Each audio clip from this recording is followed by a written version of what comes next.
Hey, welcome to Mad Dog's After Show.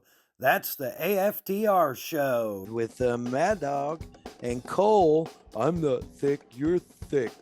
Farrell. Go-karts are like Formula One for little people. I decided to fly through the air and live in the sunlight and enjoy life as much as I could, and that's just what I'm doing.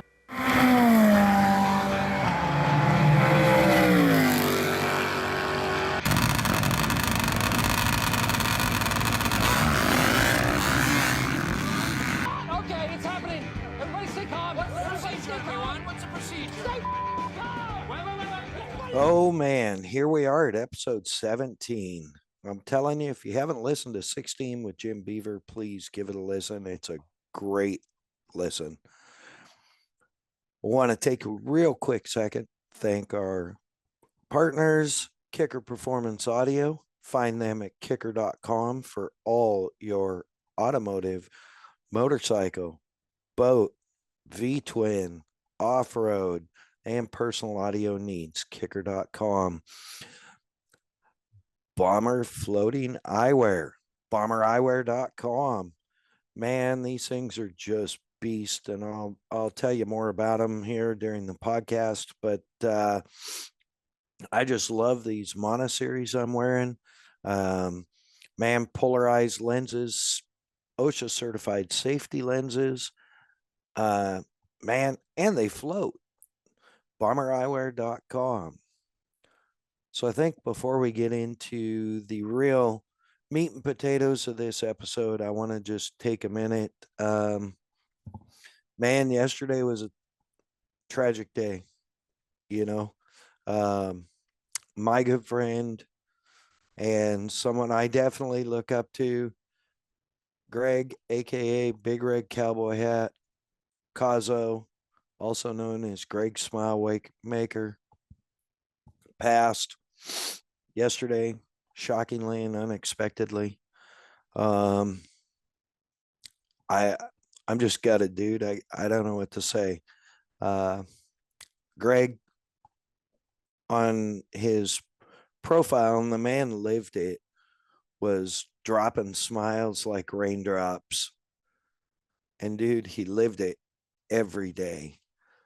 He did so much for so many. And those of you who don't know who he is, he was a voice, live announcer for the Lucas Oil Off-Road Series for years. He also did some NHRA, monster trucks, just so many things. He was very tight. A lot of stuff for Mav TV, and just unbelievable resume with Lucas Oil Motorsports. I know a lot of racers now that grew up hearing him call their name, all over the country and all over Southern California with the Lucas Oil Off-Road Series. So, Greg, man, I know you'd be pissed if you knew I wasn't smiling right now. So I want to say thank you. And man, respect. You will be missed immensely. He was such an icon,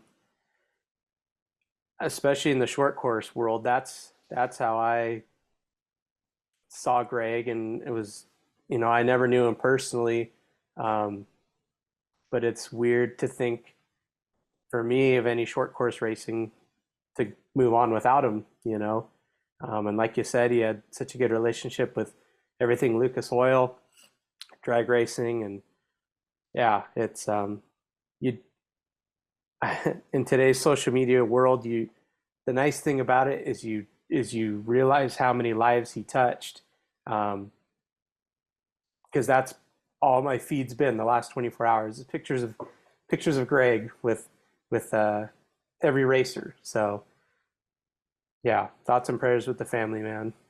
Absolutely. Thoughts and prayers to the family, all Greg's friends. Everybody was Greg's friend.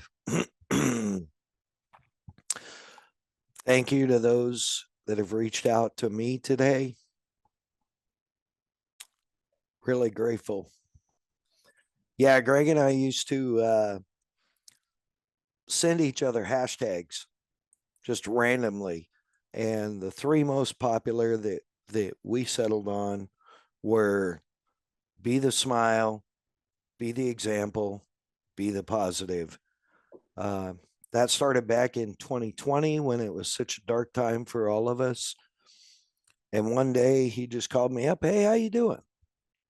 I said, "Man, it's tough." And we had a good talk, and we had a bit of a cry, and it's yeah, and just blessed to know him. So it's going to be hard to move on with the rest of the show.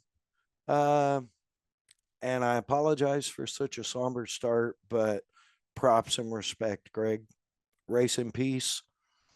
I'll see you soon. I'm grateful to know that you're up there looking over me and reminding me to drop a smile like raindrops every day. Now he's announcing the races in heaven, Amen. Amen. So that's kind of a good segue. I hate to just jump off of that, but it's a good segue for the races last weekend.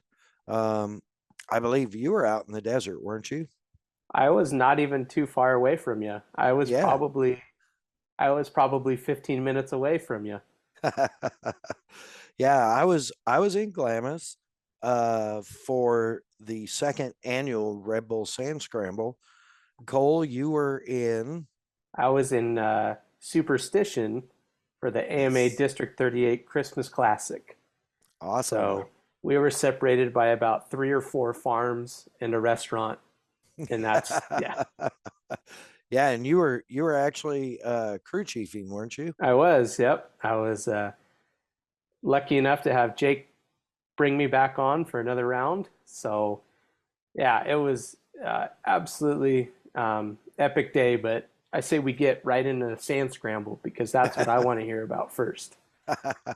Awesome. Well, before we go there, Jake, you're a dummy if you don't keep bringing him on because this kid knows a hell of a lot and he can help you get to that podium and stay on that podium. So, yeah, man, let's get on the sand scramble, dude. I mean, one, it has grown. Holy cow, has it grown, dude? Really, Unbelievable. Yeah. I don't even know the count of racers. Last I heard, it was well over 100, which they capped it at 100 last year. wow. Um, yeah, it was nuts. And of course, I went in again as the activation company for Red Bull, called States and Kingdom. And shout out to my boys, Tess, Eric, and the crew. Appreciate you guys so much. And thanks for bringing me in. It's such a blast. Um, you know, I got out there Wednesday. So I went in on the capacity of basically vehicle loaner and rental vehicle fleet manager for the ops crews and the USAC and safety crews. Um, USAC does the scoring and timing, the official capacities of the race itself, So race sorry, are control. they in charge of safety as well, like tech inspection and everything? Yes. Yeah. Okay, I'm glad Yeah. you said that. That was one of my questions. Yeah. Yeah. So, and funny, my good friend, Brian Bennett of Long Travel Industries and long time friend of mine and longtime Kawasaki advocate. And Brian very well Yep. also, um, actually serves with USAC and was a tech inspector for this race as well as working with race operations during the race. So was really rad. But yeah, I was vehicle fleet management, basically just kind of coordinating all that, making sure the right people got the right cars, side by sides they needed. Um, and then kind of base camp operations, if you will. and then the majority of my job, I was the head of security for the whole event, for the whole operation. So it was, it's same as last year. And excuse me, it's there's a lot going on all the time. Okay. Yeah. And so I rolled out. There's a lot of things you don't think about, that when you're at an event that just kind of happen. Um, and we'll get into some of that, but there's a lot of people working in the background to keep that feeling that. Just happen, you know. Okay. Yeah. So yeah, so I rolled out a Havasu here at like early Wednesday morning, got over to Glamis. It's not a real long run, about 2.5 to 3 hours. Yeah, I think it was pushing about 3 hours. Got there, immediately got to work, figuring out what was going to be the layout, what was going to be, needed done, what equipment was coming in when, because as security, that's something you have to check in. And just I bypass this part, but they permit the use of the majority of Osborne. You're answering all my questions. Dang it. All right. Well, which is good, but Yeah, yeah, I so was going to ask. I mean, you're in the height of the season at Glamis. How do you kick people out or reserve a spot without getting that spot? yeah, so Permit wise. they work very, very closely. Eric and the crew worked very, very closely with BLM to secure all but basically 2 lanes of traffic and a turnaround up at Osborne Lookout. So um, it it definitely gives us some space to work with. We could use it all, to be honest. Right. Yeah. It's grown so much, but you got to work with BLM and those guys. They are absolutely fantastic to work with. Um, Department that we had out there, the whole bit. Just great to work with, good guys. Um, so yeah, I got there Wednesday and started surveying the situation, got to work and doing what I could do and starting to get so we had what do we have? 9 loaner cars. I believe it was 9 loaner cars from Polaris. Had some Pro 4s, or Pro R's, Yeah. sorry, that were Pro R4s, however you want to say it. Pretty impressive cars. I got to take a little stint in one. And then we did have also 6 rental cars from the 6 rental razors from the rental place there in Glamis also. Gotcha. Yeah, so all those vehicles needed to be flagged, and they all also had to have our Red Bull Sand Scramble official flag on it. Um, so, they're just doing that, getting things lined out, kind of getting a plan for the foot of how we're going to set things up, coordinating with Super Mario, Mario, Mario from Red Bull. Drives a big toter. I cannot pronounce his last name. Don't even try. Wouldn't bother. Yeah, no, I'd mess it up so bad he'd kill me. But such a rad dude. Always great to work with him, and he was a huge help. And so yeah, we just started kind of getting things laid out, and S&K brings their own. Last year we had a enclosed trailer. This year they had a big enclosed truck, like 26 foot, Oh wow. extra height, which was really cool. And their guy Eric Snow, aka Snowman, um, sets up the boneyard and facilitates out of the boneyard for the branding and all this stuff. So, there's just right off the get-go, man, there's a lot of action going, a lot of things happening. And so we moved from Wednesday to Thursday. All the ops crew was there Thursday, ops being operations, that do the track setup, track build. You've got to be thinking, how do they do a track in Glamis? Right. Basically, what they do is they lay it out on a satellite overview of where they want to put the pylons, which are much like the pylons they use in the Red Bull air races, big inflatable cones, basically. Yeah, they look real similar. Yep. Yeah, real similar. So they figure out where they're going to have all those, and then they go to on-site and verify that that is going to work indeed. And so, those guys got to work and haul them like bike fence out into the dunes to set up the start for the start gates. And just every pylon requires a generator. So they're hauling, generators and pylon kits out, and just Thursday, basically, they just set up. They didn't get to the pylons and generators and stuff Thursday. But Thursday, they got most of the course marked out. And they use what they called, the official term is delineators. What I call them is anorexic over tall traffic cones. Those are the really skinny, tall traffic cones that you see at construction sites with the reflective tape on them.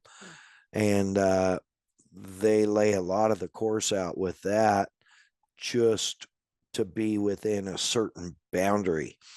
The course is 100% unique in the way they do it, because when you go from dune to dune, or maybe over a dune to the next dune, man, there could be 100 different lines. Yeah, that's what I was gonna say. It's such a unique kind of racing because it's so many pylons set up, and it's like your job to figure out how to navigate your lap each time. Right. How to get to the pylon and get to it on the right side to make the proper turn, which they do have arrows at the pylon just to remind you. They also have numbers on the pylons to remind you what corner you're at. But man, gnarly, just gnarly, like literally. I'll go through the track setup in a little bit here, but yeah, Thursday, started laying out perimeter of base camp, VIP area, and securing all that.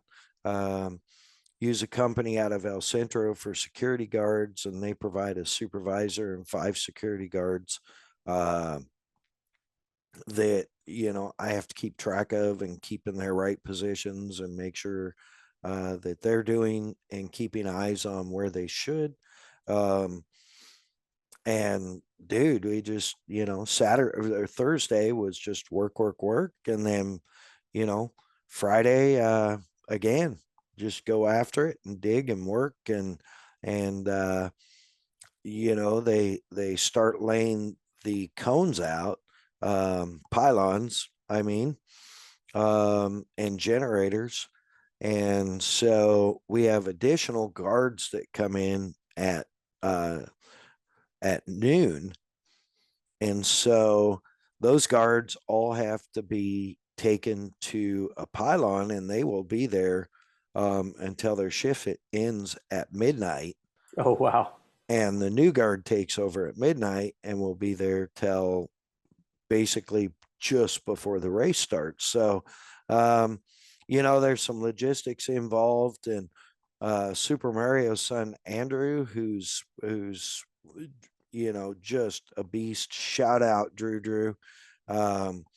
He's, I think, maybe what is he, like 20 years old? been running the dunes since he could sit in a car seat basically with his pop, and they he basically was my right hand and my transporter out there. So he was a huge asset to me. And they used Mario's Gem 1, very, very early Gem 1 Funko rail. Nice. Yeah, it's super rad. And I can't remember. I think he said it had a 2180 or something like that in Okay. it. So it's got, he's got drag carbs on it and super trap, but it's still very, it's well kept up, but it's very vintage looking, That's cool. Okay. right down to the square Dick CPAC lights. Oh, wow.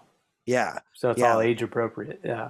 Yeah. So it's got like the small Dick CPACs up front, and then up by the dash crossbar, it's got the big, I don't know what they were, 5-inch or 6-inch Dick CPAC oblong, lights. And so super, super cool rig, man. Super cool. And Andrew's way overqualified to be driving security guards out into the dunes.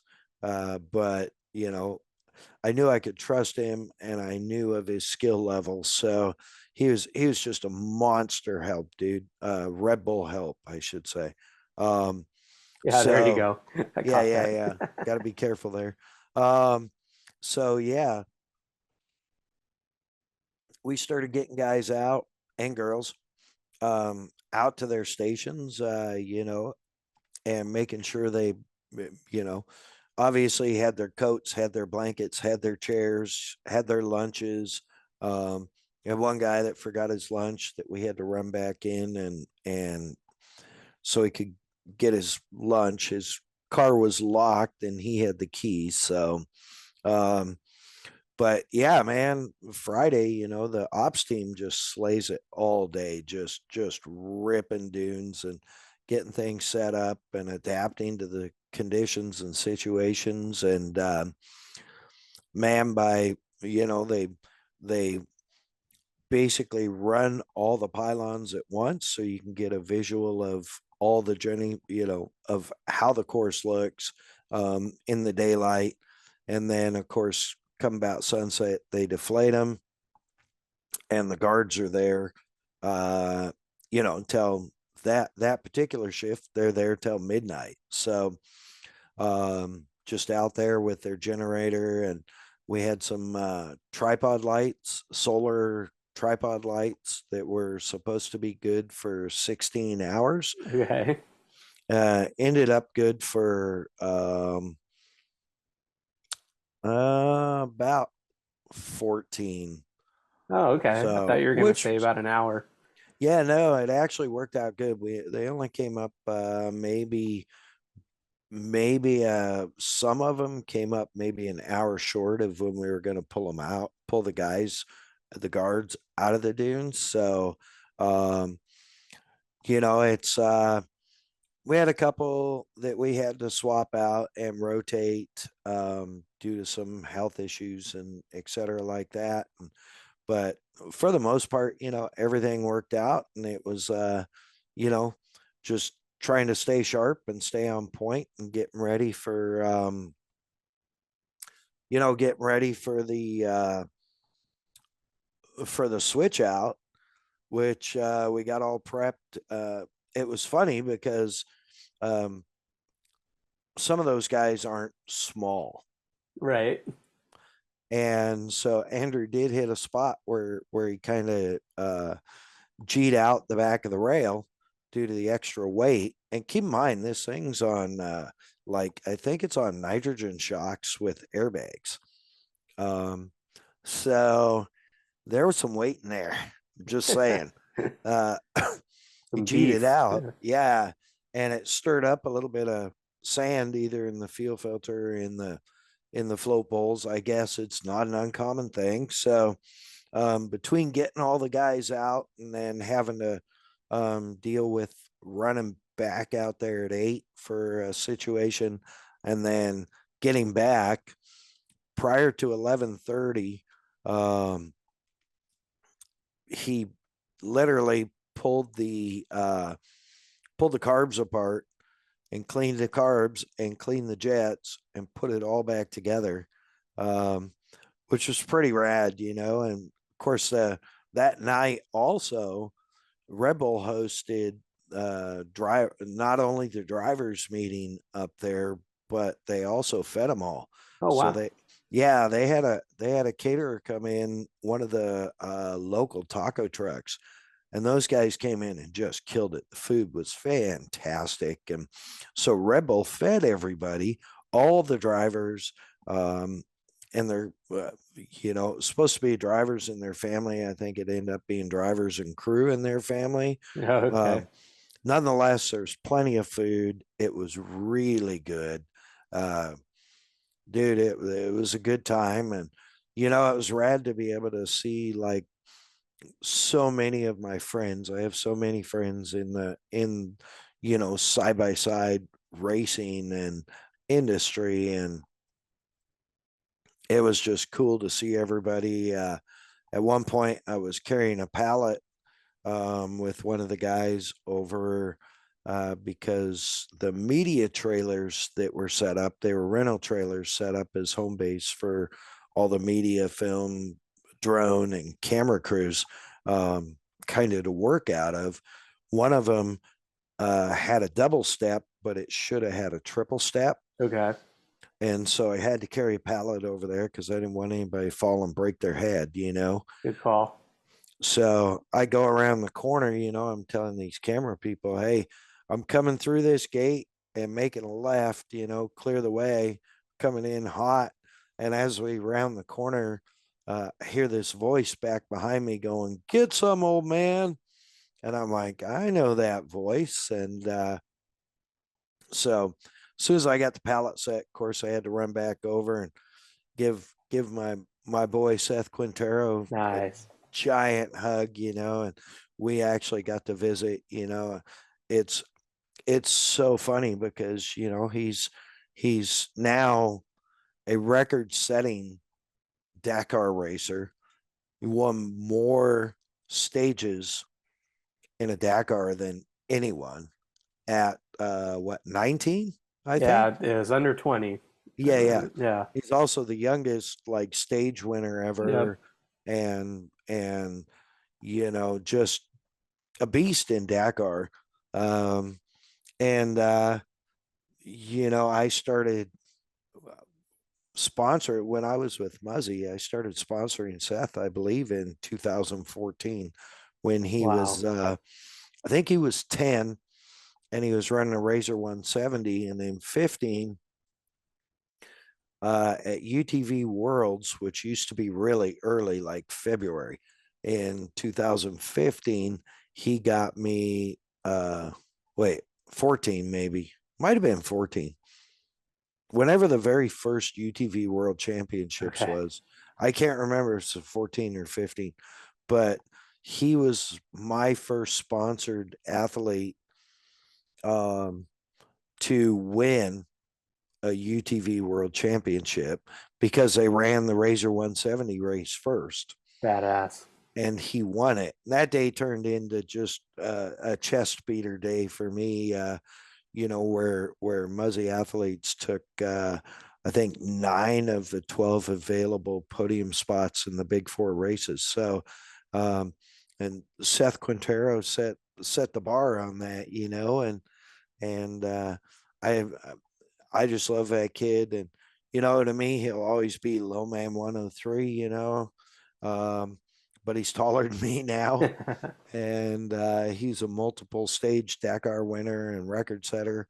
But, he's still the same kid, right? Yeah. I mean, he hasn't changed. And man, I just appreciate that about him so much.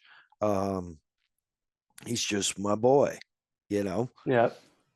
So, yeah, I got to visit with him some, and a little later, I got to see another Red Bull athlete and another kid, if you will, that I worked with from the time she was tiny, Mia Chapman.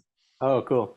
And so, she's I know she's been doing and getting ready for some of the was it Nitro Rallycross, I believe? Mm-hmm.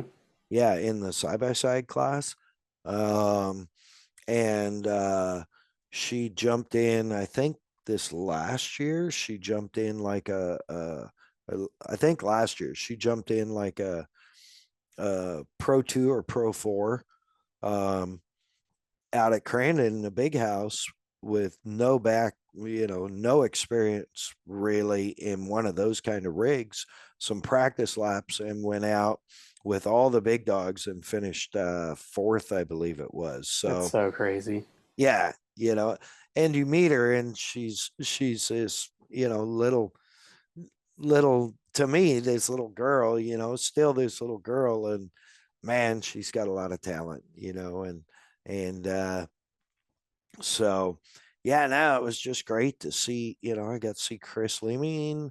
There's so many of the racers, my good friends from Julie Moore from Dirt and Dunes Photography up in Oregon, and Brandon, her husband, Gray Air KTM were there. I got to see the Cuskinator, um, which was, so rad to see him and spend some time with him. It had been far too long. Um, we definitely got to get him on here at some point soon. Oh yeah, Um, he would he would find the time limit, that's for sure. yes, yeah, for sure, without a doubt, without a doubt. So, but yeah, man, it was rad. Friday was great, and then as that crowd kind of left and everybody went to get some sleep because sight lap sportsman class sight lap was at 7 a.m, Oh wow. which is cold Nice. and dark, Yeah. almost dark still in Glamis, by the way. So um knowing, I had a lot of stuff to handle, and so um I didn't even attempt to go to bed because I knew we had the switch out. So we got things lined out. A couple of the guards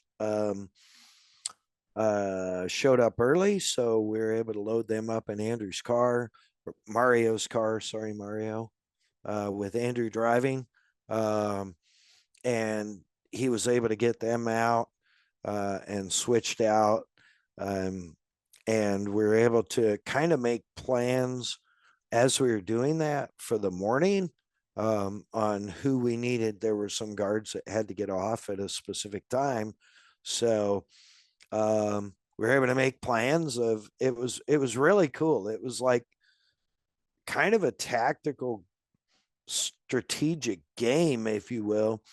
Okay, this guy needs to get off, so we're going to put him here, and because the guy that doesn't have to get off as soon is, whatever, Way out at within, pylon, whatever.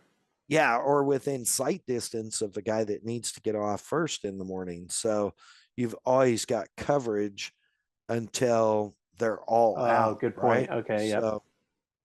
So yeah, that was kind of cool. And dude, it was so rad to like be able to, I mean, like be able to sit there and watch Andrew pick his way through the dunes, knowing like he's got 200-300 pounders in the car or whatever, um, not saying anything, just saying,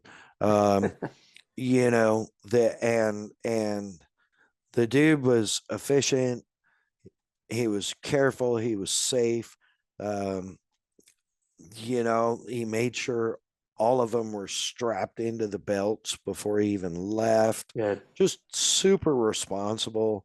Um, and it was fun to stand there right up at the point of the lookout of Osborne and watch him pick his way through the dunes. Cause there's some stuff, with a load like that, there's some stuff that buggy probably wouldn't climb, or he didn't want to work it that hard to climb.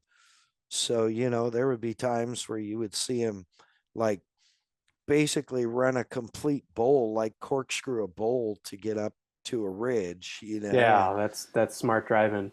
Yeah, It's really. not like being in some racer engineering twin turbo big block car where you point at everything. It's like you got to be a little mathematical about your procedure. Yeah, well, and the other thing is, you don't want to scare these guys. You don't Yeah. want them thrown up in your rail. You don't, you need them to be healthy and good all night. So, Yeah, the rail's and a tool. It's not a yeah, it's not exactly. a fun Mr. Toad's Wild Ride for these guys. Yeah, yeah, exactly. And the other thing is you all know, you've been out to Glamis at night. Um, if you just point and shoot, it usually doesn't end well.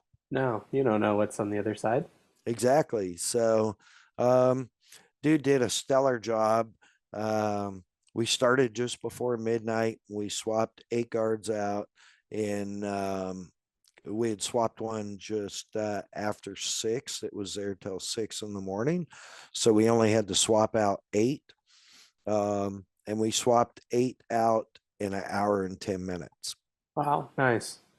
So, and that's bringing back, and we had to wait for a couple to get there that were late. So, I felt that was relatively efficient. Um, at that point, when he got back with the last switch out load, we just double checked, make sure everybody was okay, through contacting every guard. Um, code 4 is the words you want to hear, which is everything's good. So we had all 9 at code 4. I sent Andrew to bed because I knew we had to start pulling those guys at 5:55 in the morning, which ended up, we pushed out till 6:10. Okay. Just because some of the areas the pylons weren't inflated yet, or we didn't have a ops crew out there quite yet. Because you got to keep in mind, these guys have to go through every station, fill the generator, the ops crew in the morning before they can even run, before the ops team can run test laps. Right, right. So, yeah, so I knew going into it, it was going to be a short night. And after dealing with one little situation, which was not was so minor, it's just mostly time. I think I finally crawled into bed about 2:30 Saturday morning. And my alarm went off at 4:45 for the Nice. 5 a.m. call, and or 5:30 call, and I was able to get up and get washed up and shaved and put some pretty smell on for the day, and got ready to hit it, and man, we swapped all the guards out in the morning, pulled them all back in, I should say. And at that point, it was almost go time, for the sight lap to start. um, Something I gotta say, my boy Pete from Pro Armor volunteered to come out and help, and in the ops team and the build team, and it was so rad to spend time with him and just work with him, and see him shred out there on the test lap. The crew, where the ops crew ran basically a track clearing lap, if you will. And Okay. then, Yep. yeah, it was just rad, it was super cool. And so, dude, we got at that point, let me see, I'm on my regular operations radio. Um, on this side with the mic clipped to my shirt. If you see any pictures from there, from Sand Scramble 2022 with me, you'll probably wonder, why is he wearing a V-neck shirt? And I'm really not. That's just my mic clipped to my shirt and weighing it down. You got to do what you got to do. Uh-huh. Got to keep your hands free. They got to be Yeah. working.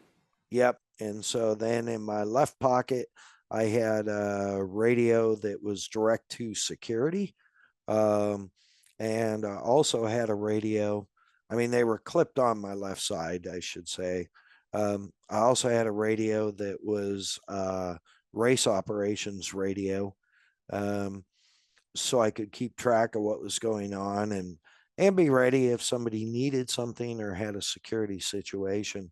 So, at that point you switch from like transporter to security, parking monitor because you're not allowed to park up there. Um, and or general public isn't, and they're able, however, like side by sides and Jeeps and rails and whatever, you can park in the sand all you want. Um, you just can't pull up and park on the pavement because that area is reserved and basically closed for that day. Although we do maintain a lane each way for safety and a turnaround, and that's for fire, per fire, and for ambulance and safety purposes. Yeah, I got to think ahead on this stuff. Yeah, you really do, because other people won't think at all. I think that's the Glamis motto. It seems to be often, for sure. So yeah, man, they run the sight lap with the sportsman, and there was at least 70 cars Oh, side by wow. sides. Yeah, I know, it was crazy. You had everybody from racers that didn't want to run in the pro class to guys with numbers on dinner plates taped to Yeah, the side of literally their pie car. plating it. Literally pie plating it. Yep. Uh, so, and funny story about one of the pipe platers, and I don't know his name, so this is probably good, but this will crack you up. He wadded up in the heat. It was his 4-seat family truckster, Lovely. and he wadded up in the heat, and our ops team ran down to get him turned over and get him towed out. And he was like, let's just wait till after all the heats, because my wife is really pissed right now. You want to be hardcore, you got to live hardcore. Yeah, and let that be a lesson. If you're racing the family truckster, don't give your wife a radio. Yeah, but you know what? I mean, at least you're using the cars what they're built for. Amen. Right? You're testing your skill. Um, he didn't. He obviously ran out or drove over his skill level, but it was pretty funny story nonetheless. Cracked me up for sure. So, yeah, man, and they just got it on. I mean, they got sight lap done. They got them lined up. I think they lined them up in rows of 16. Okay. And I do not remember the gap on the waves, but there wasn't much. It was very close, like wave after wave after wave. So they ran several heat races, qualifiers, and they took the top 8 from each qualifier. And then they took, I think, the top 4 from the LCQs, which they ran in the afternoon. So you got to see a lot of racing, sportsman racing, a lot of pro racing. It was pretty rad. I mean, I didn't get to see a whole bunch of it because, Right. I had work to do, obviously, with crowd control, and people were starting to file in. And, Red Bull had their whole VIP area set up. So I had guards at both entrances to that.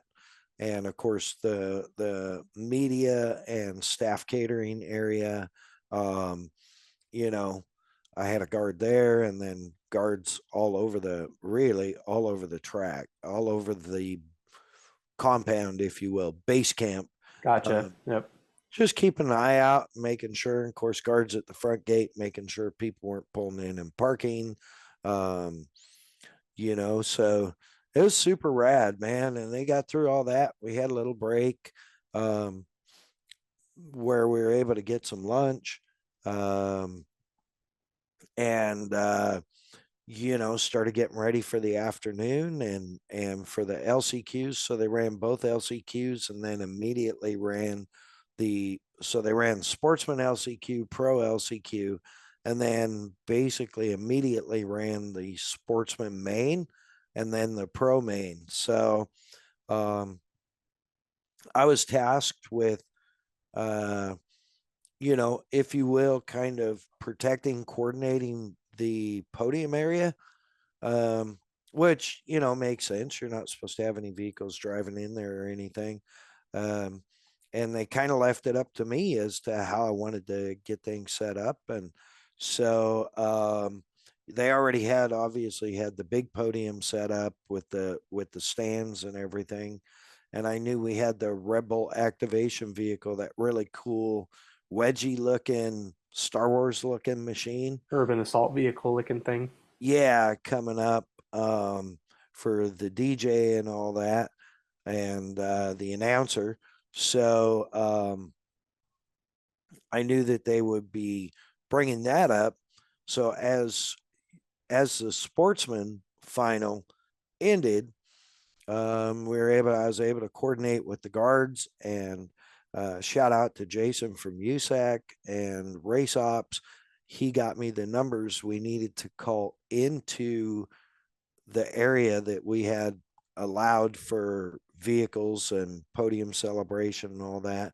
So it was pretty cool to pull those guys in and basically like be one of the first guys to congratulate them and then tell them get back in their cars and get them parked where I wanted them.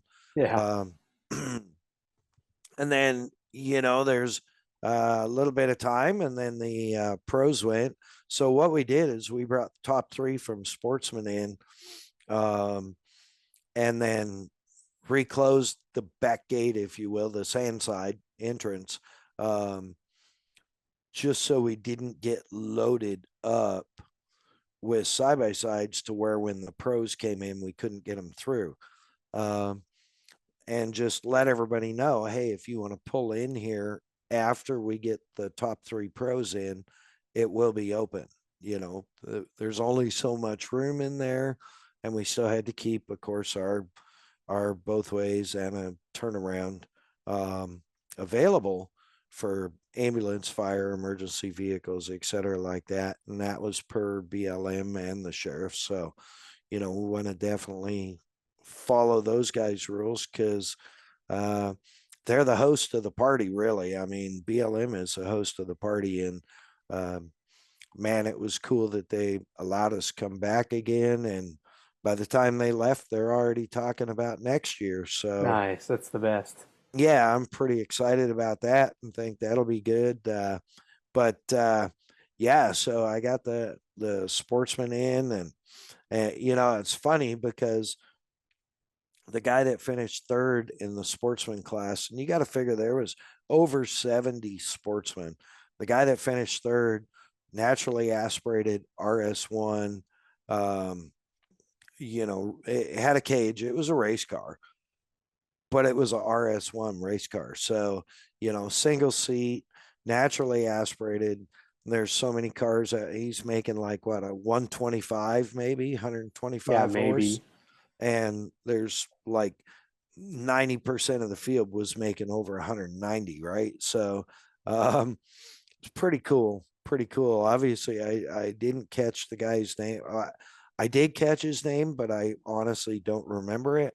But he did a heck of a job to hang in there, and finish, let alone finish on the podium. So Yeah, it's talk about showing how it's driver skill more than anything is quite a disadvantage. yeah, Put their own in the box like that. yep, for sure. And keep in mind, all these guys run in the sand on knobbies.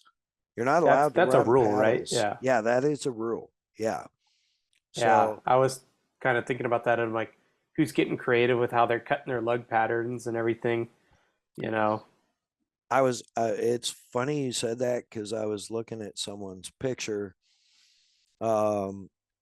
today on social media of their car and stuff, and I'm like, now that's an interesting cut.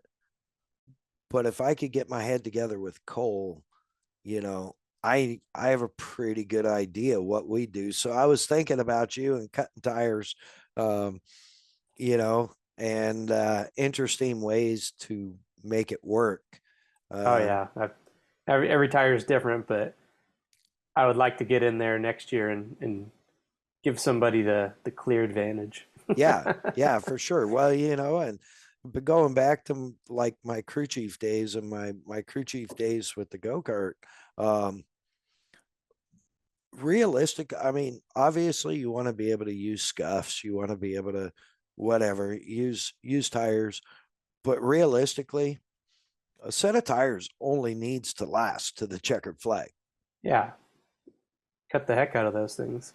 Yeah, like when push comes to shove, dude, they only got to last till the checkered flag falls, right? So we ran a go-kart race in Canby, Oregon, and we were based out of Spanaway, Washington. And it was raining, and we'd gone down there every weekend for 4 or 5 weekends and taken the top spot. And it was oh no, this was a Spanaway race where we've been just killing, and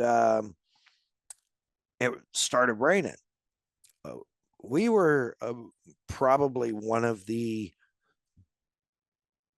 better financially backed teams. And so, I mean, realistically, I have 4 different sets of tires on wheels, different compounds, different brands. So as soon as it started raining, no brainer, right? You put on your Dunlop, super sticky Dunlop rain tires. Well, officials came back and said, you can't run rain tires because not everybody has them. Lame. It's like the track's not that wet. You all have to run slicks. Well, the track was wet. Yeah, that's just dangerous. There wasn't puddles, but it was wet. Yeah, not dry. So me being who I am, and having the attitude that I do, and being the crew chief and creativity monster that I can be, I took an old set of super sticky Dunlop slicks and siped them with a razor knife to the point where they were almost leaking. And, fortunately, they were like, whoa. I said, that's a slick. 10 minutes ago, it was a slick. You told me we had to run slicks. What's it say? This is a regulation slick. And and we won that race. But the sun did come out about lap 4.5 of 9. And by lap 9, the tires were fortunately had a big lead because the tires were literally coming apart to the point where chunks were sticking to his visor on his helmet off the fronts. But we finished, they held air, and we won. So, go ahead and push me. We'll figure something out. Going back to where I was, man, that was a big side jump. Sorry about that. No, it's good stuff. But going back to where we were, I mean, these guys, yeah. So kid finished 3rd on Nobbies in a RS1. Yeah. He could obviously drive. Kudos award. Yeah, to me, he gets the sportsman hard charger award, right? True grit, hard charger. Yep. So then they throw the green on the pro race. The waves start out, and of course it's like carnage right off the get-go. Those guys are crazy. They guy overdrove into 3, and I should go into the course layout before we get to this. So if you've ever been out there, Osborne, look out. Right in front of Osborne was the finish line, the dual finish pylons. Comp Hill, which as you're in Osborne looking off to your left is Comp Hill, is where the bottom of Comp is where they started. Gotcha. So they went up Comp and had to make a right while they're going up Comp to go left around pylon 1 to come back over the lip, if you will, over the hump, by the corner of Osborne around pylon 2 and then drop into a little flat area, and it was a drop, like all caps drop, into the flat at the finish. They had to run through the finish pylons every lap, and then they dropped off at the end of what I would call the finish straight or the main straight. They dropped down into a bowl where 3 was and had to make a left around 3. And then straight up to 4, and then right up to Sunset to 5. And then at 5, so they made a right around 4, which was out in the dunes. You couldn't see it. Oh, really? Okay. Yeah. And then up to Sunset, and a left around Sunset, and then back down around, what would that be? I think 6 was right on the next dune over from Osborne, and then back out to 7, which was way out by Like cut it easy. Oldsmobile. Yes, thank you. Was I right? Yeah. Oh, okay. So yeah, way out by Olds. And then they had to come back and go up to a really peaky dune and make a left around it and come back down around pylon 9. I believe it was a right around 9, which was at the start or right before the start, and then back. I guess it'd be a left around 9 and then back up calm. So right off the get-go, first wave of the pros, one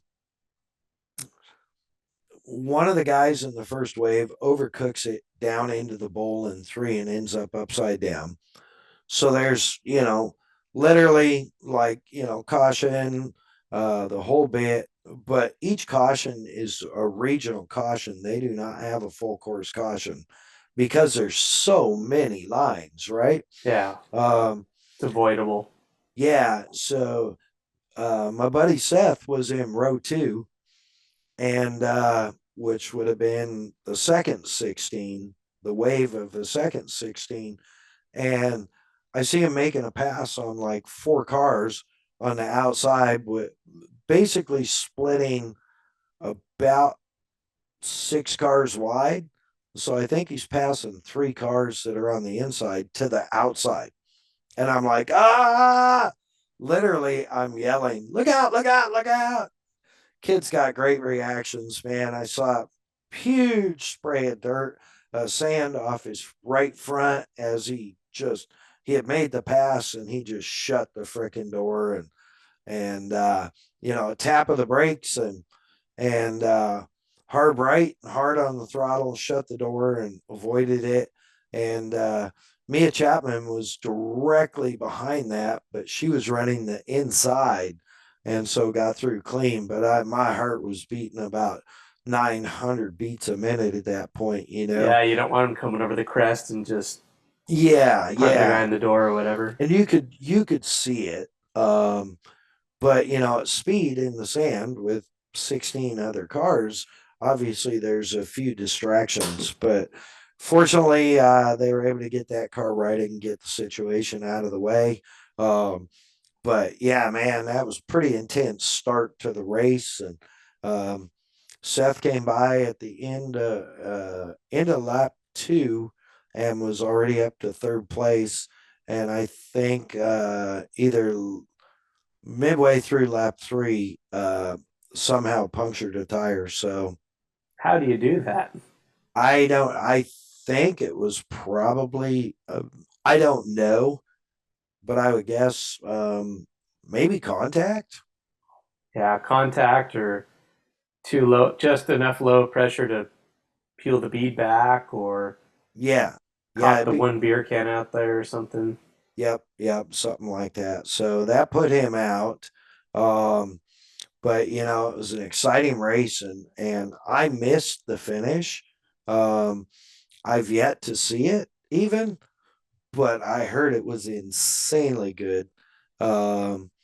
And so obviously race, I was kind of busy over getting ready to coordinate things. And so it was really cool because as they finish, all the cars are coming around to the backside and we're stacking them up.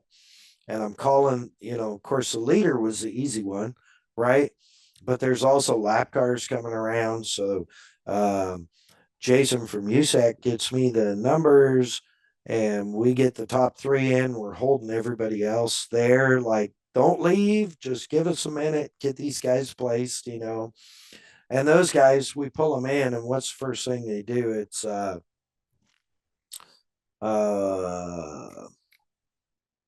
geez, should have done my research, dude. Um, I know Corbin Leverton, won. Talking about the pro class. Yeah. And let me see. Anyways, we got all those guys in, and what's funny is that Corbin and the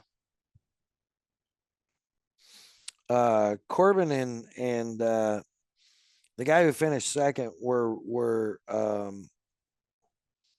very good friends, basically teammates. I want to say Colby, but I don't know that for a fact, so I'm just not gonna say it.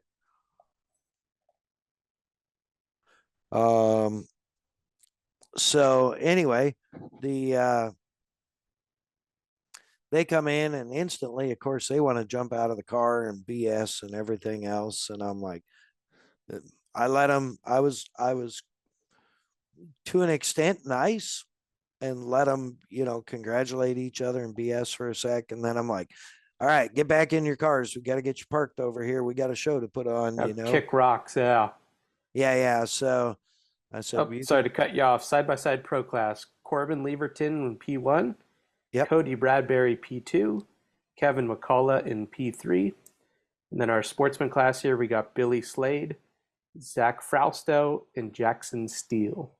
Jackson Steele put in the drive of the day, I think. But although I haven't not seen the finish between Corbin and Cody, so it's funny because one of the racers that I used to work with, Shelby Anderson of the Anderson family, is now Shelby Anderson Leverton. So that's a heck of a, they just got married not too long ago. Oh, So okay. it's a heck of a way to start with winning the granddaddy of the scrambles, but it was pretty cool. But anyways, got those guys back in their cars and got them parked, and it was really, really a special moment for me, and I am super grateful. I'm not gonna lie, I felt like a badass parking the 1, 2, and 3, lining them out. I'm sure there's a lot of media that's probably not super happy with me because they were on like flies on an old apple in humid weather, and I'm like, hey, out of the way, get back, we're coming through. Get your pictures in a minute, get out of my way, stuff like that. And really just kind of getting them out of the way, keeping a safe situation while I got cars parked. And it was cool. Those guys were really gracious because, I can be intense and I'm like, no, you don't look back, pay attention to me. And as soon as I said that, they're on it and they're paying, these guys are like focused on me, and I was guiding them back, with hand signals and telling them when to stop and everything. And it was a badass moment for me. It's something I will never forget because I felt really cool getting these guys being able to have the opportunity to deal with it. It's like the top three to me, like the top three at Indy or Daytona, when it comes to the scrambles. Glamis Sand Scramble is the granddaddy of the scrambles, right? I mean, I think it's the only one, but yeah, it's the granddaddy. No, they had like 4 or 5 this year. Oh, they did. Yeah, Whoops. yeah, yeah. So I got should you. start follow racing. That way I know this stuff. Yeah, yeah.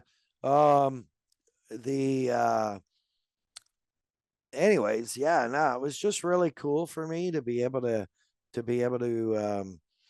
get those guys parked and of course, as soon as I forgot this part, as soon as they dropped the green flag on the pro class, the Rebel activation vehicle had to boogie it out through the sand, out to the road, up in the parking lot. So I'm on the radio, I'm on listening to race ops and what's going on there, and listening to my ops team, and also on the radio with security, reminding them that as soon as that vehicle gets there, usher them immediately to the what I called the back gate, the back lot. Yeah. So, just reminding them, don't hold these guys up, don't slow them down for a second. We're on a time frame. Yeah. I need to make sure he's parked where he needs to be parked to before the race is over. So, but it all worked out. And I felt like a badass getting those guys parked. And I'm sure there's a lot of media that has a lot of pictures of my butt because I just kept moving, Yeah, but that's not the time to be taking photos, you know? Well, you want some of that, but hopefully they got my good side, not just my butt. Hopefully they got my stash. But You're yeah, going, man. look at me. I'm the captain. I'll park you. Yeah, that was it. That was it. And I got them all parked, and those guys were very gracious. And I was thankful to be able to basically be the first guy to congratulate them. It was a real honor. It was wild fact. The Sportsman 1, 2, 3 were all Polaris products. The Pro 1, 2, 3 were all Can-Am products. How weird. So how's that for an even spread, Well, it looks good for both companies. Yeah, absolutely. It's Absolutely. like you want to be serious, Can-Am. If you want to have your family car, Polaris. Yeah, something like that. Yeah, I endorse neither. yeah, exactly. Not they don't pay nothing on this show. Yeah, no, I'm just grateful that they that we did have some kind of spread and that the racing was just off the hook exciting. Dude, it was just great. And it was really awesome. Once I got everybody parked and had all 6 podium finishers up there, and the DJ was going in the activation vehicle, and media's going nuts, and film crews and the fans are packed in, and race cars are packed in, and I could just kind of walk back and just look at it all and like, Yeah. yeah, this is awesome, for a couple of minutes. And then it was like, okay, we got to get, ops team was already, as soon as the checkered flag flew, the ops team was on starting to break down podiums, get them packed up, get Jenny's packed up, get delineators packed up, which just to give you a rough idea, and a lot of people won't know because they haven't been up on Osborne, but I'm sure you can Google view it, like real view or whatever, satellite view on Yeah. Google, and this will give you an idea. Friday night, after they had all the delineators set up, we took Mario's giant rigid work light. It's a big, massive work light, right? And we just scanned the dunes, like literally from left to right. And you could pretty much follow the entire boundary of the course. One, that work light, which apparently Rigid doesn't make anymore, is sick. 2, all those delineators, the anorexic extra tall cones, were basically brand new. So they have brand new reflective on them, so you could actually see the reflective all the way out to where you couldn't see them, like for Olds, and all the way up around the pylon up on Sunset. It's just sick. But anyways, the ops team just crushed it, man. They went to work like nobody's business. Holy cow, they were hauling stuff in, packing stuff down. Um, and at that point, I wanted to be there in with them, but I had my own fish to fry with traffic control Yeah. and foot traffic, foot traffic control at Red Bull VIP for the ensuing party there, and just dealing with all that and making sure that everybody was safe at the podium. And then when they got done partying, for the most part, when some of the racers started to pull their cars out and stuff, we had to be there and make sure we got clean passage out and nobody got hurt or anything like that. So all in all, man, it was just insanely good, super rad. um, Daddy's Fine Foods catered our dinner Saturday, post race dinner. Sick. Yeah, and we had pasta. Um, so good. I ate 2 giant plates of pasta, dude. I got me a full belly. And probably 6 pieces of roasted garlic bread. Nice. I bypassed the salad. I'm not gonna lie. Not gonna eat rabbit food out in the dunes. I went for it. I packed up some of the extra bread and some pasta with a little bit of sauce, and put it in a little container and put it in the fridge in my trailer for right before I went to bed, so I could finish that carb load. So basically, when I went to bed, I would be fat, dumb, and happy. Got some good garlic breath mouth going on. Oh yeah. Yeah. So, and the whole thing, like I got to bed. I think I put myself to bed. The crew went down for Red Bull.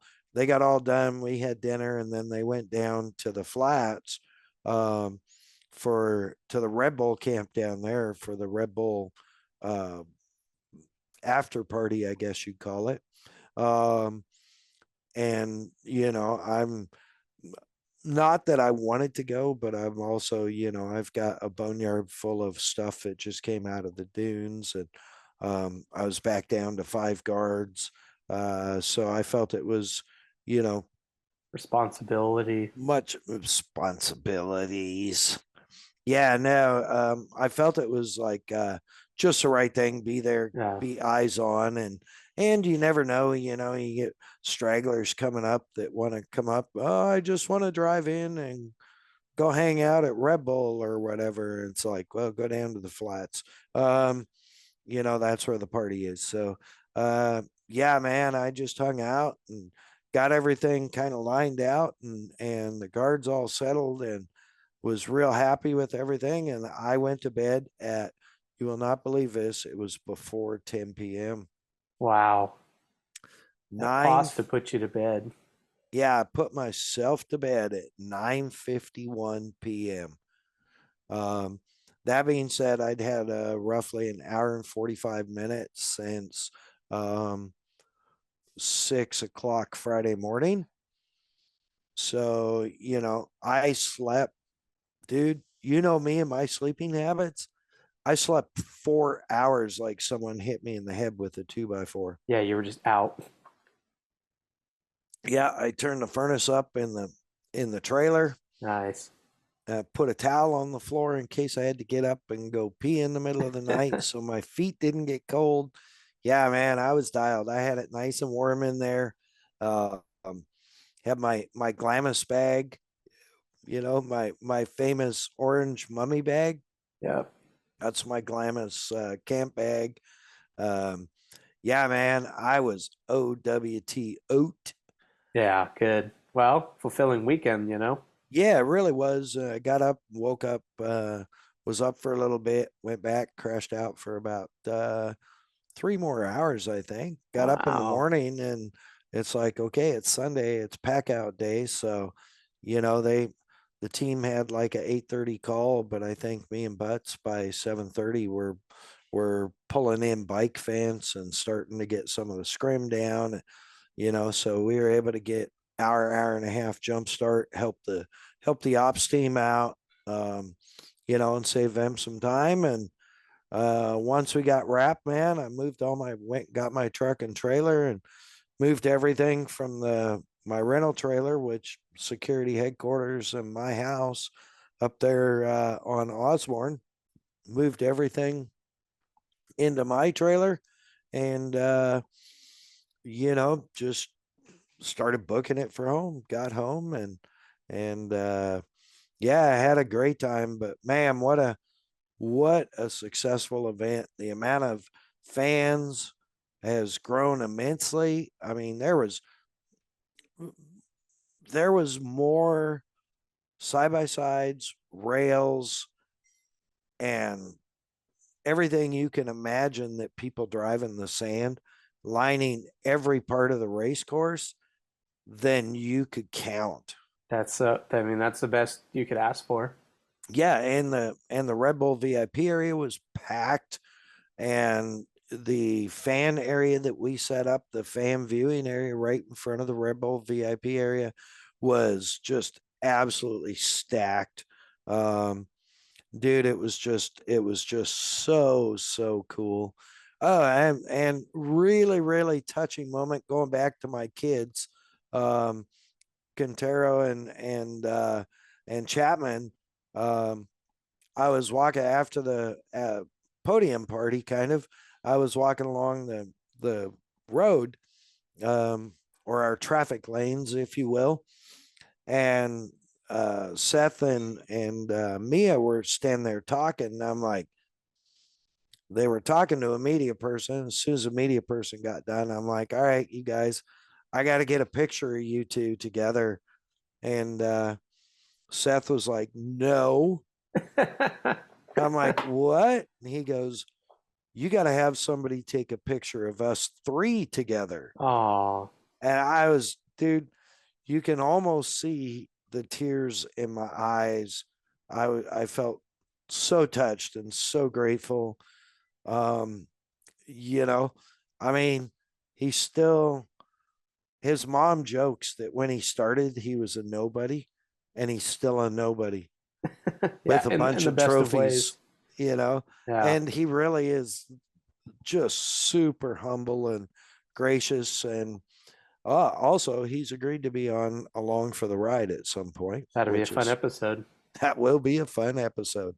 But I was really touched, that, of course, it wasn't hard to find somebody that wanted to take a whole bunch of pictures of us with my phone, and their camera and the video camera and whatever, but it was really cool. It really touched my heart, So yeah, what an epic event. I mean, the fans, the racers, way more racers than last year. And I have no idea what the final count was. I wouldn't be surprised if it was 150 or more, Wow. It was nuts. It was just not. It's so exciting. I mean, literally, you see them come out of like pylon 4 and head up to Sunset at pylon 5, dude, and they're like, was that 4 or 5 or 3? Yeah. And dude, there's people running the inside of the bowl on Sunset. There's people running the outside of the ridge on you have 15 cars spread, all 15 side by sides spread all across this dune, and it's like, who's gonna get there first, And, all taking different lines, and nobody knows what the advantage is, and right. And it's not just somebody taking a chance on a wing and a prayer. That's it every section. Right. Yeah, there is no line. Yeah, there is no course, no track, no set track, and there is, obviously there's boundaries, but I mean, in pylons you have to go around, but the width of the boundary is hundreds of feet. It's like offshore boat racing in 100-foot waves. Yeah. Exactly. It's just so gnarly. And Mother G did not disappoint in preparation for this. They'd had some wind and stuff. Um, and even though the pylons were in pretty much the same spot as last year, the course was completely different. Yeah. So yeah, geographically their corners are the same, but the course is totally different. Yeah. And it was they hadn't had a lot of high wind. Um, they'd had some low winds, consistent low winds. So it was very lippy, Oh, okay. but it That makes wasn't, it exciting. yeah, it wasn't like big razorbacks. It was just like a little like blow over lip, which, I mean, I caught one of those one time at St. Anthony's and it broke away on me. I was on the quad filming. That's so scary. Oh, dude, turned me. I was in a right hand bowl, and I was trying to get a good shot, good feed, good video of a razor that was high marking, and I was up above him, kind of shooting down towards him, like off his left rear, and all of a sudden the quad just turned left, and I launched probably 60 feet down the hill. Fortunately, it was a nice smooth fall off, so like there was no panic rev. Well, there was panic rev for sure because There that was no thing panic rev. Well, there was panic rev. there was definitely panic rev, but there wasn't panic. Okay. There was intentional panic rev, but it was a smooth enough fall off. Thank God, because St. Anthony's, you never know, right? Yeah. You could go straight down into a lava pit.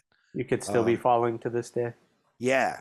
So, yeah, but if you break away a lip like that, it's just blow over lip, dude. Yeah, it's gnarly. So they had to be really careful of where they were running, how they were running over it. Um, it's just such a uniquely cool event that obviously you can hear it in my voice. I'm super excited about it. And hopefully I'll get the invite to go back next year, and just keep on doing what I'm doing. It sounds like Red Bull Sand Scramble is going to become a national series Wow, that would be for crazy. 2023 and add several more races. That'd be wild. So you'd have like Oklahoma, Idaho, maybe an Oregon round, something like that. Yeah, they already do like they do one in, I think, Tennessee, in the mountains, they or in the hills. They do one somewhere in the mountains, at a ski resort. Um, they do one in like January in Wisconsin or Minnesota, way up north. Um, where apparently last year they had several days like minus teens to minus 20s, which I sounds like super cool time, except for it's cold. Yeah, it sounds Um, like a super cold time. yeah, that too. Um, and they did one this year at Sand Mountain, Utah. Gotcha. I think it was Sand Mountain, or was it Sand Hollow? No, I think it was Sand Mountain. It adding more races. I don't know exactly where they're going, but it's going to be really, really exciting. And onto some of that kind of stuff. Looking towards Dakar, you may have noticed today there's quite the series of press releases where my boy Seth Quintero has moved to the Red Bull Off-Road Can-Am Factory Racing Team. Yeah, it's Southern Can-Am Racing, something like that. Yeah, Um, it's now that was a called. big headline this morning in the motorsports world. Yes. Yeah, it's and that's a huge deal. Um, which means he'll be stepping out of the SSV special class into the, I believe it's SSV 3 or something like that. You would know better than The me. more production looking cars. Correct. Yeah. Yeah. Um, so I hope that they're able to provide him with a worthy platform of his talent for this race. Um, and it's crazy to think that he's stepping out of that OT3 with Yeah. the success that he had last year, and the year before, really. Also, Mitch Guthrie Jr. Has announced he's staying with the Red Bull Off-Road Junior team and will be driving the MCE5M, Good which memory. which is a new car a new side by side that will be in a side by side hybrid class. And I know Mitchie has been. Don't ask me how I know. I know Mitchie has been working on R&D with that and a lot of testing. That's actually why he wasn't. He was out testing in the Middle East. Gotcha. Yes, we got just a few days left here to Dakar. Okay. Yeah, and he was obviously last year's Sand Scramble winner. So, you know, um, yeah, so some big stuff happening in motorsports as far as that goes. It's a real big move for Seth and the Quintero Racing family. I can't tell you how proud I am of him. To be where he's at and have the opportunities that he has. He's earned them. I can tell you there may be haters out there, but that kid worked his butt off and continues to work his butt off and has earned it. And if you want to hate on Seth Q, man, you look me up. I'll tune you up quick. Amen. So I think with that, man, what do you got? Get me onto get me onto your race. It was an awesome 2 weekends back to back. I went to the Moore race out in Barstow with my good buddy Ron Bronco. So we rode 2 up in my Ranger.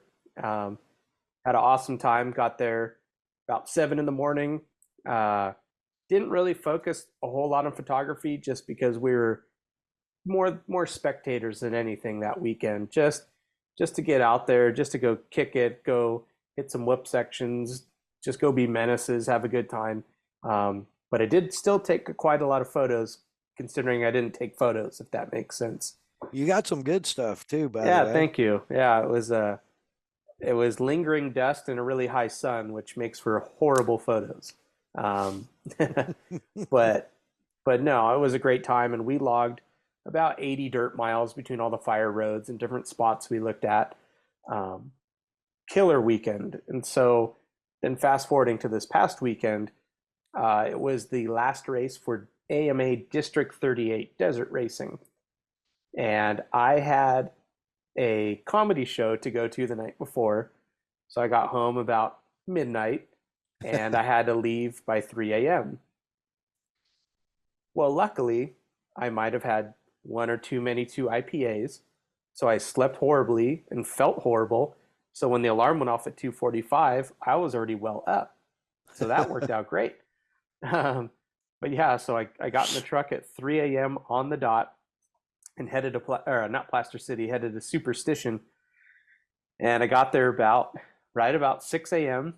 And it took me an extra half hour just to find where those guys had pitted. I went up and down pit road. I'm going through everybody's camp, looking all creepy at 6 o'clock in the morning, trying not to blind people. I mean, it took me, no joke, it took me 3 hours to get there and 30 minutes just to find where they were camped.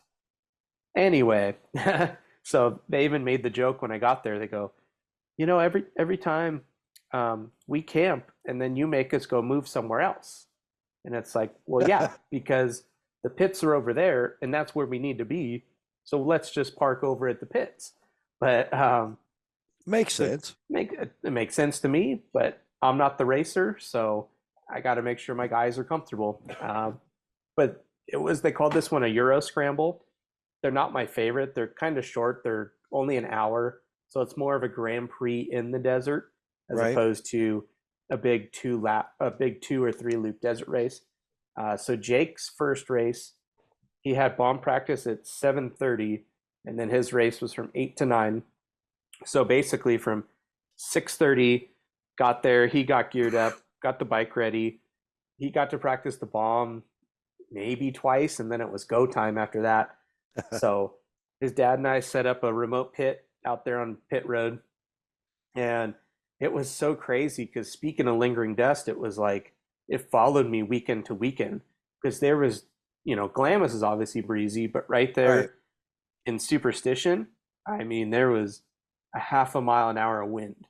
So you got hundreds of guys going down the bomb run and then coming through the pits on the first lap, and it was like fog, but it's dust. I mean, to the point where guys are fifth gear pinned, and you would see them stand up and check up because they'd go, "Well, I can't see anything," And obviously, those bikes they don't run lights. Nobody runs ambers or anything on their Camelback, so it's kind of the Wild West. But Jake actually got in a pack of 3 guys on the first lap, and the first guy stopped, and then Jake and the other guy looked around and they realized that they weren't even on the race course anymore. So talk about Dakar navigation problems. But Right. so he lost about 2 minutes there. He put in a great rest of his ride. So he ended up third in class, which is great. It's great to be podium. But Jake has been doing so well lately that I was almost disappointing a little bit. I was like, man, you've been killing it. Third sucks. No, but very proud of him, especially for getting lost and not having a lot of bomb practice and everything. But it was so funny because he got third in class, but out of 70 guys, he got 25th overall. And so Wow. that's from the last line. And also, the 2 guys that beat him in 250 novice were 22, 23 overall, an amateur, and then Jake. So those 3 guys were just ripping. I mean, call it cherry picking or whatever, but yeah, to come from the third line and pull, low 20s overall, that's incredible. So we had a lot of time to kill between that and the team race.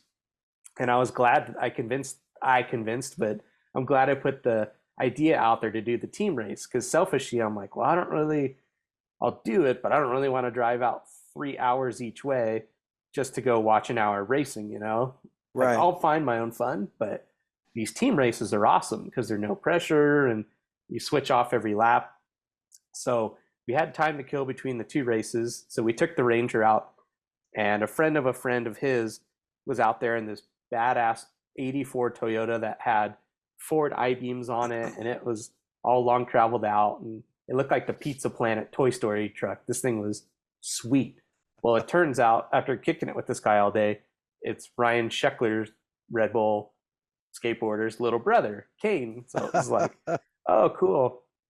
And so I don't know. I always respect people that are humble like that. I'm like, oh yeah, I remember watching you on MTV for like 3 years when you guys had your show, and just the fact that somebody else had to tell me who you are, that's a good big deal to me, Yep. But yeah, so then it was the team race time. Jake was the only one to do the morning race, and then his buddy Nate and then his 2 other bros were going to all do the team race together. So we had two teams for the team race, and those guys were kicking back. I mean, I'm not saying you shouldn't have fun in the desert. They're having a couple beers and eating the greasiest breakfast tacos I've ever seen in my life. They were making on the Blackstone Grill. And it's like, that's not what I would do, but it's also like, you're paying to be here, so you have fun, But Jake and Nate were on a team, and those guys pulled off second in their class, which was super impressive, especially because Nate had never done a desert race before. And those guys' times were like, within a minute of each other. So I had my phone doing the times for Jake and Nate, and then I had my old phone doing the times for these kids, Tanner and Joey. And so I'm sitting there and I'm like, pit boss nightmare, right? Because I'm like, all right, you have 2 minutes before you got to get back on the bike. Like, are your goggles clean? which bike do we need to fuel? I gave everybody jobs, but it was just so fun because there's all these dudes that I didn't know there and some family members and stuff. And one of the dads comes up to me and he goes, how's Joey doing on time? Joey's doing great. He knows what to do.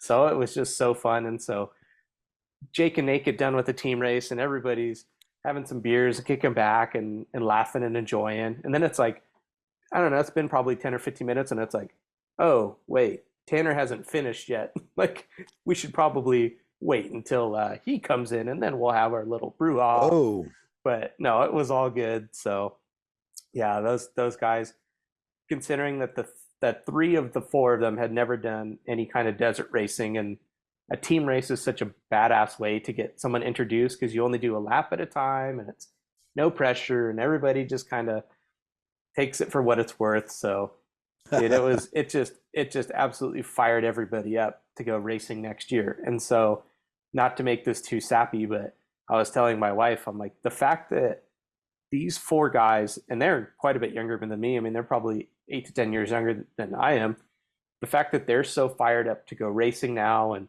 want to keep doing it, and I'm like, that's everything. That's why I want to go, is like, if I can pit for you and you have a good experience, and even if you don't, if you have a adventurous experience, like the fact that you want to come back and you might bring a friend, like that's just ultimate gratification. So that was P3 and a P2. We'll take it. We're coming out strong next year in January. wow, that's super, super awesome on the finishes. And man, it's I just love to see your smile and hear the excitement in your voice when you're talking about this stuff. And dude, I hope you keep doing it and keep getting deeper and deeper into it, because you're definitely an asset for those guys, and they need somebody like you. And I totally understand the time clock thing. And one other comment on that: respect to the dad who didn't get in your lane. Yeah, he was not a classic motocross dad. He was a desert race dad, and it's very different. Yeah. Well, and as a former crew chief for a lot of different things, and a former racer, you, like, as a crew chief, don't mess with me. I'm in my zone. I've got my things going. I don't need you to understand what I'm doing. You just let me do what I do. I have a system. Yeah. I'll get done what I need to do. And by the grace of God and with a little luck, the results will show it, Yep. So total respect for that, Dab, for not getting on you. Absolutely. Yep. And massive respect for you as a rookie crew chief to pull the finishes you've pulled this year and really orchestrate the finishes and work with the riders and coach the riders to get them up to where they're able to pull these finishes. Yeah, and I don't know, it just motivates them to come back, right? Which helps me. So absolutely. And the things that you've adapted to on the crew chief side, the bike chief side, running 4 stopwatches, for instance, or 4 timers, dude, yeah, it's good job. I don't know. I love it. It's fun. I'm proud of you. Thank you. Thank you. I'm happy for you. I'm really happy for you. Yeah, man. And it's funny you were talking about, people that are just chill and all that. And we have Fast Track Racing is an American flat track team. They have some announcements coming, but they're based out of Lake Havasu. So awesome. I've been over there a couple times to see those guys. They're awesome dudes. Basically a new team this year. They're involved with the latest Harley Davidson team the last few years. They've got a good rider. I'll let them take care of all that. Yep. Don't need to get yourself in trouble. No names, no brands, no nothing. All I'm saying is they're really good guys. I really like them. And we all got together for dinner over at the casino the other night before I headed out. Right. Must have been, I don't know what night it was before I headed out, anyways. And we're there and we all met in the bar. And I walk up and I see everybody. And of course, it's hugs all around. And I get to meet their wives. And I had the Viking with me. I'm introducing the Viking, and one of the guys is like, and Kenny, and Kenny, it's really nice to meet you. Kenny. and I introduced my wife. This is Karina, Kenny, and he introduced his wife, and so anyways, long story short, after it's all done, after dinner and all that, we hung out and just had a good time. Probably, I don't know. You saw the picture on social media. Yeah, nice photo of everybody. 4, 6, 8, 10 of us, I guess. Yeah. Just hanging out, having dinner, having a good time. And I'm very grateful to Arnie Wick, who's you will be a fan. Google him and flat track racing. The history, man.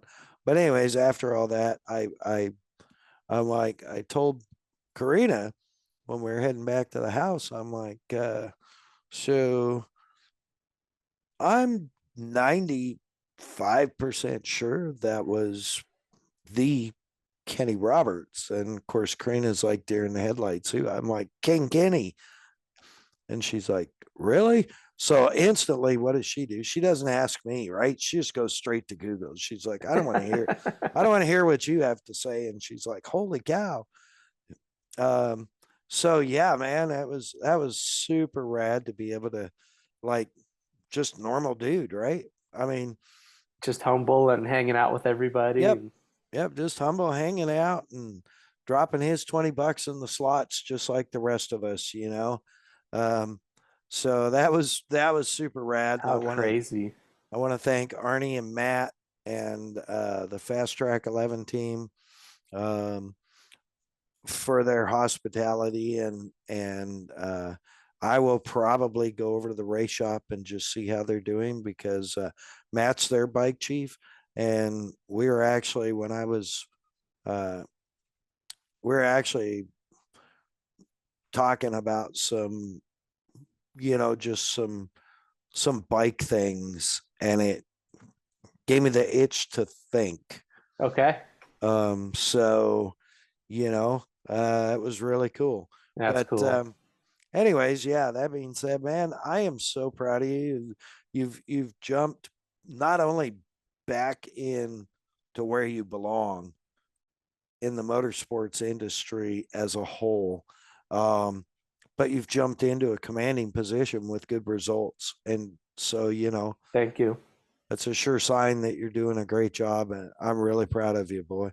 Thank you. It's I don't know. It's, when you're a racer, you look forward to Saturday, Sunday all week to go racing. So now it's the same thing, but just without the pressure, Well, yeah, and the fact that you're bringing your photography into that with the Premix podcast and all that, dude, that's just super cool.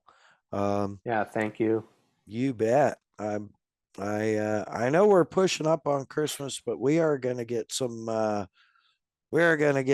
episodes in before Christmas. That being said, for tonight, we are done. I want to be sure and thank Kicker Performance Audio, kicker.com. Look them up. Anything you need for your car, boat, RV, motorcycle, Harley, off-road vehicle, golf cart, or personal audio, headphones, earbuds. Man, kicker.com, Kicker Performance Audio, just the best of the best of the best for sure. And great people and great all-American story behind it. Of course, Bomber Floating Eyewear, bombereyewear.com. Hit their website, check out everything they have. You know, I love the thought process that their owner, Tommy the Bomber, has, and that is he wants to be the Levi's of sunglasses, the kind everybody wears to be comfortable. And he's really achieved that. He has some fantastic styles, lots of options, everything from smoke clear to amber to mirrored. I mean, I couldn't even go into it all. I'm grateful to have them along for the ride. That is Bomber Floating Eyewear, and you will find them at bombereyewear.com. Of course, the Premix podcast, uh, doing all our production, all our sound work. Cole, slaying it. I'm so grateful to have you along for the ride. And you will soon begin to see us on our YouTube channel, which we will tell you what it is as soon as we make the final decision where we're going to send it. And all our videos are now being produced. All of our episodes, I should say, are being produced and mastered by none other than Kelsey Morrell Film. Find her on Instagram at Kelsey Morrell Film, KelseyMorrell Film on Instagram. You got anything for anybody, Cole? No, just I think excited to get the holidays going here, and I'm glad to be along for the ride. And I'm glad we were able to record tonight. I had a good time. Yeah, thank you. I'm glad you're kind of back up over that hump and not feeling good. I wish you feel better, even better soon. And I think it's only fitting we close this show out with a dedication to my boy Greg, Big Red Cowboy Hat Cozzo, Greg SmileMaker. Man, let's keep dropping smiles like raindrops. Let's hashtag be the example. Hashtag be the smile. Hashtag be the positive. Much love, Greg. Mad Dog out.